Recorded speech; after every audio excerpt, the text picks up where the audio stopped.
Alors, mes amis, dans la Bible, on trouve toutes sortes de livres et on trouve toutes sortes de paroles. Elles sont très variées, touchent à différentes dimensions. La première que nous a proposée cette semaine, c'est un extrait du livre de Job. Et c'est la détresse de l'homme qui souffre. Cette détresse-là, elle n'est pas jugée. Des fois, nous, on juge les gens en détresse. On trouve que ceux qui sont dans la rue sont des paresseux, que ceux qui sont sur l'aide sociale le sont presque parce qu'ils ne bougent pas ou qui. Non, on porte un jugement sur la détresse, mais pas la Bible. Et là, on voit Job qui s'exprime avec intensité parce qu'il souffre beaucoup. Vraiment, la vie de l'homme sur la terre est une corvée. Il fait des journées de manœuvre, comme l'esclave qui désire un peu d'ombre, comme le manœuvre qui attend sa paye depuis des mois. Je n'y ai gagné que du néant, et je ne compte que des nuits de souffrance. Alors on sent que cet homme-là, il est enfermé dans sa souffrance, il ne voit plus d'issue, et il lance un cri. Mes jours sont plus rapides que la navette du tisserand. Il s'achève quand il n'y a plus de fil. Alors, souviens-toi, Seigneur, ma vie n'est qu'un souffle, mes yeux ne verront plus le bonheur. Alors, oublie-moi pas. Hein? C'est un cri. Et c'est un cri qui ne s'adresse pas, je dirais, qui s'adresse au Seigneur lui-même. C'est l'homme qui est complètement anéanti et qui a encore la capacité de dire qu'il s'adresse à quelqu'un. Mais il n'y a plus d'espérance pour lui. Il la demande, il la souhaite, il la désire, puis il met ce désir dans le cœur de Dieu. Et la deuxième lecture, frères, si j'annonce l'Évangile, je n'ai pas à en tirer orgueil, c'est une nécessité qui s'impose à moi. Malheur à moi si je n'annonçais pas l'Évangile. Alors, Paul n'essaie pas d'apparaître à nos yeux comme vertueux. Il n'essaie pas d'apparaître à nos yeux comme celui qui est nécessaire pour la mission. Non, c'est la mission qui est nécessaire pour lui. Et il l'assume en ne réclamant rien. Alors, il n'essaie pas d'en tirer un profit.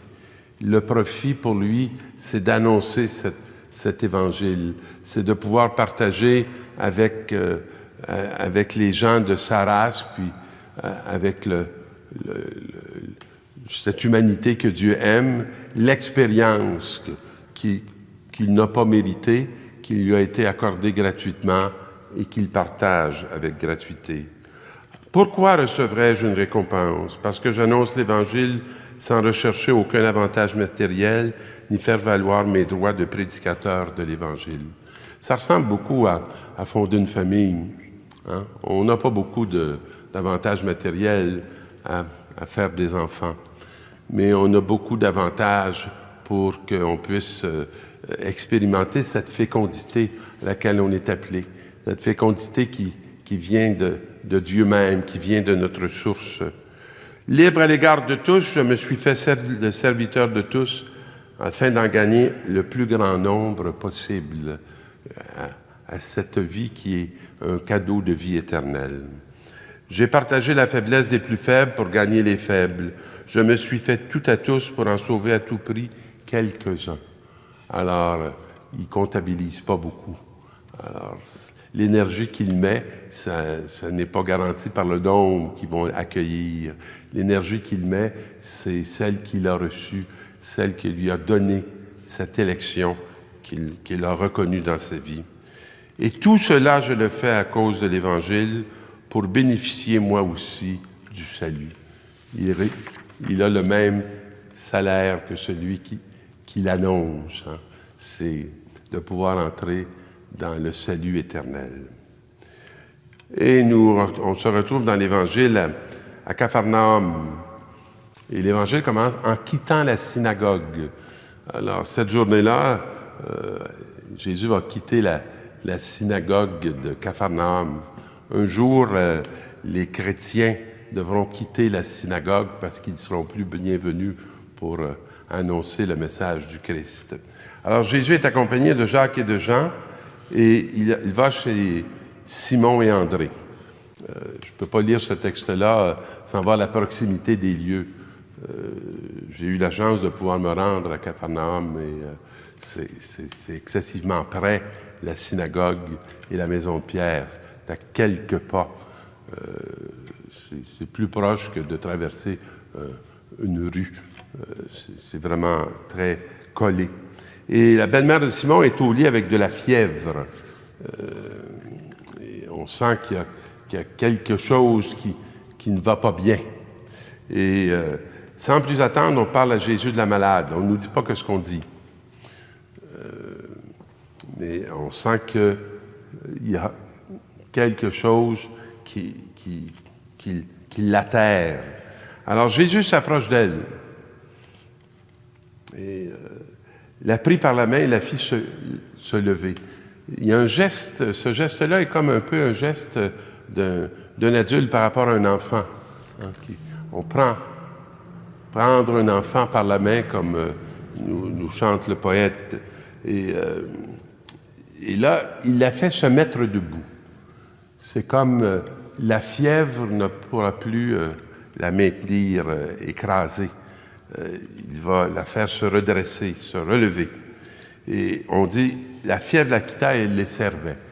Donc, il semble qu'elle était en difficulté de servir, sans qu'on ait vraiment d'explication.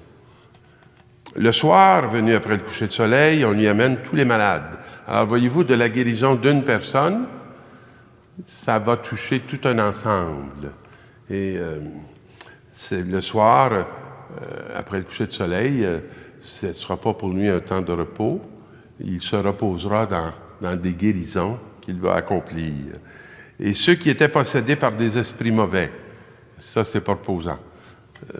De pouvoir libérer des âmes, des cœurs qui sont pris par des colères, qui sont pris par des agitations, qui sont pris par du mépris.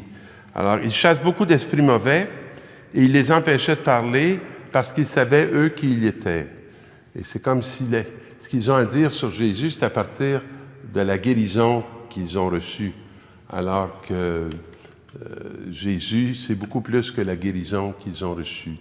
Et on ne s'en va pas vers Jésus pour d'abord recevoir ce bénéfice. On est appelé à rencontrer Jésus pour rencontrer le Père, pour rencontrer le Fils que nous sommes, pour se mettre debout dans notre réalité de fils et de filles de Dieu et de porteurs de la bonne nouvelle. La ville entière se pressait à la porte. Alors, on peut dire qu'humainement, là, il a bien réussi. Hein? Alors, on va s'installer ici, puis on va profiter de notre réussite. Et il guérit toutes sortes de malades, chasse beaucoup d'esprits mauvais. Et il sort et s'en va dans un endroit désert. Ah! On dirait qu'il ne veut pas s'enfermer dans la popularité. Ce qu'il recherche, ce n'est pas la reconnaissance personnelle. Il fait des signes. Et là, il priait. Et on voit la demeure de Jésus, le Père. Et la prière, ce n'est pas des mots. La prière, c'est une présence, c'est une communion de cœur. Je dirais, c'est une communion de création, une communion de gestation. Et alors, ses compagnons l'approchent, le cherchent, et quand ils le trouvent, il lui dit « Tout le monde te cherche ».